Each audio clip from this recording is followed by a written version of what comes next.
In this video, we're going to learn how to use the rolling edit tool, which means shifting the cut point between two clips while keeping the total duration of your sequence exactly the same.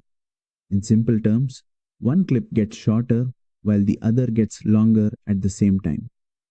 This tool is very useful when a cut feels slightly early or late and you want to adjust it without affecting the rest of your timeline.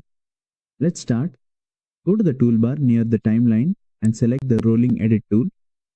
You can also press the N key on your keyboard to activate it quickly. Now move your cursor to the cut point between two clips. Click on the edit point and drag left or right. As you drag, there you'll notice that the first clip trims in one direction while the second clip extends in the opposite direction. The cut point moves, but the overall timeline length does not change, and no gaps are created. This makes the rolling edit tool perfect for refining dialogue timing, adjusting reaction shots, or tightening storytelling without disturbing surrounding clips, and that's it. You now know how to use the rolling edit tool properly in Adobe Premiere Pro. If this tutorial helped you, don't forget to like, share, and subscribe for more Adobe Premiere Pro tutorials.